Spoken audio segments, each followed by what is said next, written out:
He was a brat, and he went to Fordham for 1 year, and then he got into University of Pennsylvania. I guess he had somebody to take the exams. No way. And he had somebody take his entrance exams? SATs or whatever. Yeah. Oh, Jesus.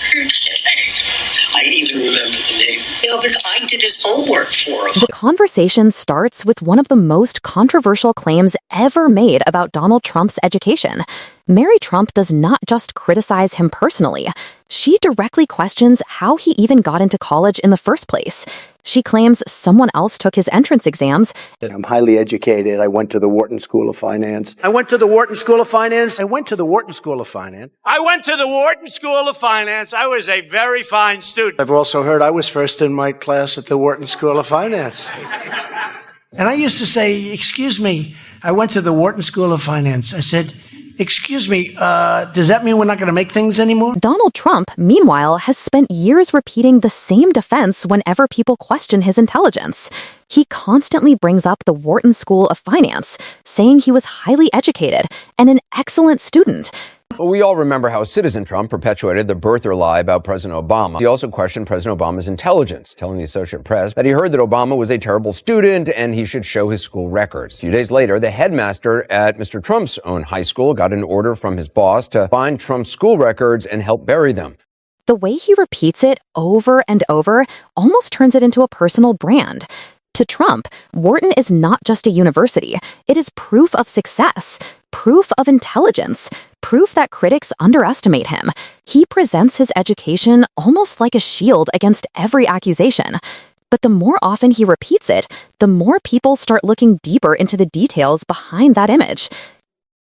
I am providing the committee today with several documents, copies of letters I wrote at Mr. Trump's direction that threatened his high school, colleges, and the college board not to release his grades or SAT scores. That is where Michael Cohen's testimony suddenly becomes important, because now the story moves beyond jokes or family criticism and enters official investigations. Cohen claims Trump directed him to threaten schools and testing organizations to prevent grades and SAT scores from becoming public. And that detail completely changes how people hear Trump's repeated claims about being a top student. If someone truly had outstanding academic records, critics immediately wonder why there would be such a strong effort to hide them. The controversy becomes less about education itself and more about secrecy surrounding it. Saying it was the hardest school to get into, I wanted to see if that was true. It is not the hardest school to get into. This was the undergraduate school of finance at the University of Pennsylvania. At the time Trump went to University of Pennsylvania, the acceptance rate was more than 50%. Then another voice enters the discussion, someone who actually attended Wharton during that period. James Nolan says he never got the impression that Trump was some kind of genius or exceptional academic figure. He also pushes back against Trump's suggestion that Wharton was nearly impossible to get into at the time. According to him, it was a respected school, but not the elite impossible challenge Trump often describes. That matters because it directly weakens one of Trump's biggest arguments about his own intellect. Instead of sounding extraordinary, the story suddenly sounds far more ordinary. The article also points out that Trump was not one of the top honorees at graduation, and he wasn't even on the dean's list. Now, a year earlier, Trump, he had this to say about Obama. He was a terrible student. Terrible. He went to Occidental. I heard he was a terrible student. Not like, okay, I heard he was a bad student. The investigation goes even deeper when journalists begin fact-checking Trump's claims directly. One interviewer explains that Wharton's acceptance rate during Trump's time there was actually above 50%. That means more than half the applicants were accepted, which is very different from the image Trump paints of entering one of the hardest schools in America. The issue here is not whether Wharton was a good school. The issue is whether Trump exaggerated the exclusivity of getting in. And once reporters begin pulling records and historical numbers, the gap between the public story and the facts becomes harder to ignore. Well, Donald Trump has said for years that he is the top student at Wharton. Whenever people have questioned his intellect, he's referred to getting a degree, said it was the hardest school to get into. So essentially, I wanted to see if that was true and find out what exactly happened in getting into Wharton. What makes the situation even more interesting is the contrast with how Trump talks about other people's education. At one point, he attacks Barack Obama by calling him a terrible student, despite offering no proof. Trump has often mocked opponents' intelligence or academic background whenever it fits his political message. But critics point out the irony immediately. While he questions everyone else's records openly, his own academic history remains unusually guarded and controversial. That double standard becomes part of the larger debate surrounding his credibility. Cohen told Congress that Trump ordered him to threaten his high school to never release his grades. We all assume he failed everything. Did they invent an easy class for him or something? Now Stephen Colbert steps into the conversation, but instead of turning it into a straight political argument, he approaches it by exposing how strange the entire situation sounds from the outside. The pressure, the hidden records, the unanswered questions, all of it becomes part of the comedy. But underneath the humor, there is still a serious point being made. Because when information becomes difficult to verify or explain clearly, people naturally start wondering why. And that is the space Colbert focuses on. He is not trying to solve the mystery himself. He is simply pointing at how unusual the whole thing appears when viewed publicly. If you're following this breakdown, make sure to subscribe to the channel. It really helps, and it keeps you updated on deeper explanations like this, where we don't just show clips, we break down the bigger picture behind them. Okay, Donald, welcome back to our special science course, Rock or Not a Rock. Now the tone changes again, and Colbert uses humor to underline the contrast. The classroom comparison may sound simple, but that is exactly why it works. It brings ideas like standards, performance, and evaluation into the conversation without directly saying it. And when something serious is framed through a smaller, almost childish example, it makes the gap between public image and expectation stand out even more. People laugh at the joke, but the message underneath still lands clearly. It is not just comedy, it is commentary hidden inside comedy. That balance is what keeps moments like this circulating long after the clip ends.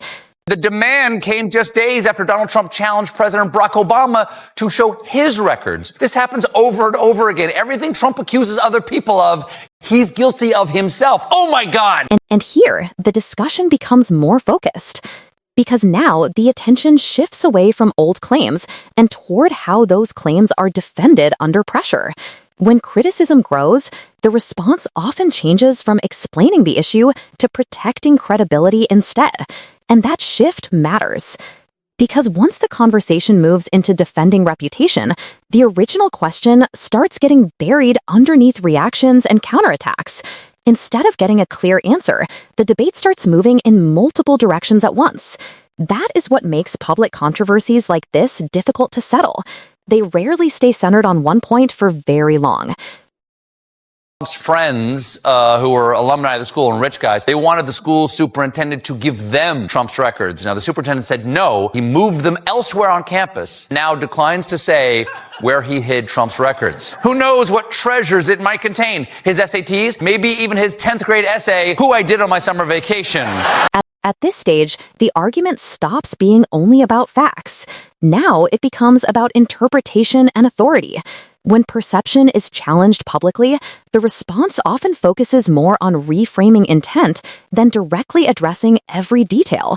And that creates another layer entirely. Because now the audience is not only judging what happened, they are judging how each side explains what happened.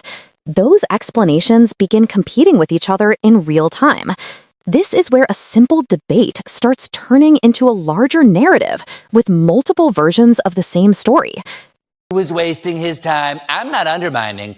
I think I'm actually strengthening authority. To thank him for all that strengthening of authority, Tillerson called him a moron. This morning, Donald Trump had an answer for that too. Now the pressure increases again, and the response becomes sharper. Instead of staying inside the original discussion, the focus shifts toward comparison and capability. And that is a common turning point in political exchanges. When direct explanation becomes difficult, the conversation moves toward contrast. Who is better? Who is more credible? Who would win in a comparison? But this kind of shift does not close the discussion. It actually expands it further, because now the audience is no longer thinking about one issue. They are thinking about judgment itself. We have the results of their IQ test right here. Tillerson scored a 120. It's above average, not genius, but still pretty good. And we have Donald Trump's results right here. It's a drawing of a big truck that says MAGA. And there's Trump right there. And then Colbert brings everything into a visual conclusion. Instead of long explanation, he uses a simple comparison that immediately lands with the audience.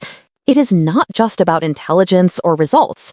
It is about how perception can be shaped into something dramatically different depending on how it is presented.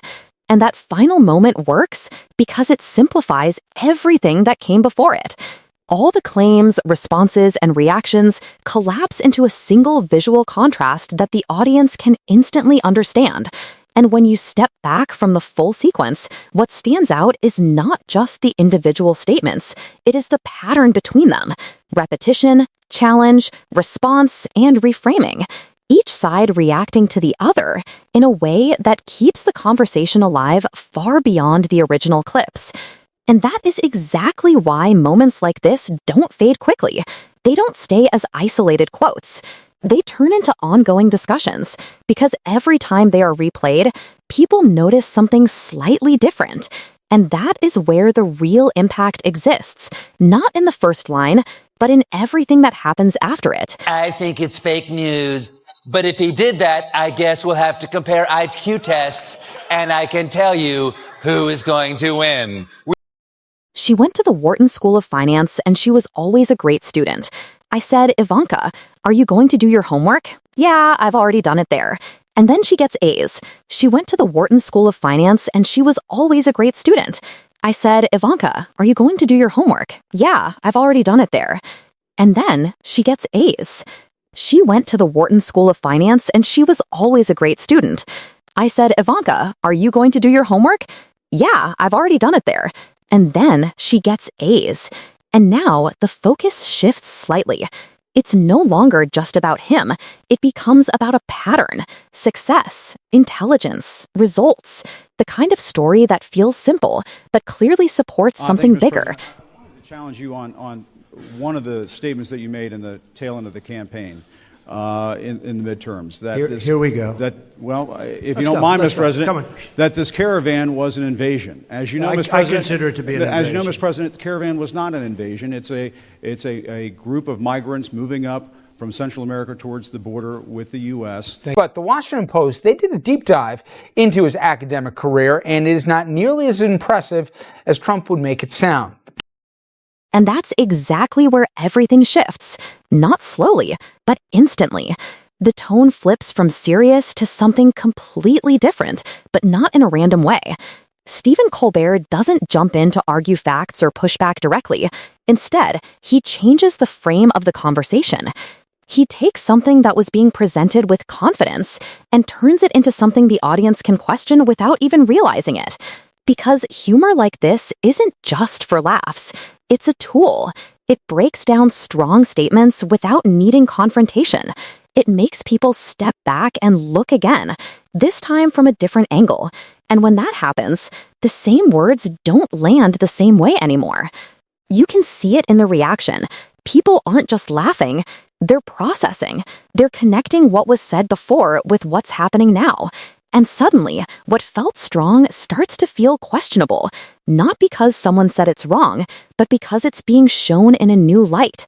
That's the power of this moment. It doesn't shout. It doesn't force a conclusion. It lets the audience arrive there on their own. And that's why it sticks longer than a direct argument ever could. If you're following this, consider subscribing because moments like this don't come often, and we break them down in a way that actually helps you see what's really going on beneath the surface. friends who were alumni of the school and rich guys, they wanted the school superintendent to give them Trump's records. Now, the superintendent said no. He moved them elsewhere on campus, now declines to say where he hid Trump's records. Who knows what treasures it might contain? His SATs? Maybe even his 10th grade essay, Who I Did on My Summer Vacation. This video revolves around how public statements, media reporting, and late-night commentary combine to shape political narratives, using Donald Trump's repeated claims about his. Education as the starting point. It begins with Trump repeatedly emphasizing his education at the Wharton School of Finance. The repetition is not accidental in tone. It works like a message meant to reinforce identity rather than just share information. Instead of a single factual statement, it becomes a pattern. The more it is repeated, the more it raises questions about why it needs so much emphasis in the first place. This creates the foundation of the narrative, how repetition can shape perception in politics. The focus then shifts to similar statements about Ivanka Trump, where success and academic performance are highlighted in a structured, confident way. Although the subject changes, the communication style remains consistent. It continues the same pattern of reinforcement, showing how political messaging now often relies on repetition to build a strong public image over time. From there, the Washington Post investigation is introduced, bringing a shift from personal claims to public scrutiny. Instead of focusing on perception, the discussion moves toward verification of academic history and records. This transition is important because it represents the moment where public messaging meets external analysis. Once media investigation enters the picture, audience interpretation begins to change, and curiosity turns into closer examination. Stephen Colbert then enters the narrative, using satire and humor to highlight gaps between claims and public records. His commentary does not just aim for comedy, but points toward deeper inconsistencies and unanswered questions. By using humor in a serious context, he makes the topic more accessible while still keeping its underlying seriousness intact. His approach draws attention to what is known, what is unclear, and what remains debated. As the discussion continues, the tone shifts between humor, criticism, and political response. Each reaction adds another layer, making the conversation more complex rather than resolving it. Instead of reaching a conclusion, the narrative keeps expanding through different viewpoints. In the end, the video highlights how modern political communication is not shaped by single statements, but by cycles of repetition, media interpretation, and public reaction. What starts as simple claims evolves into a broader discussion about credibility, perception, and how audiences process information in real time.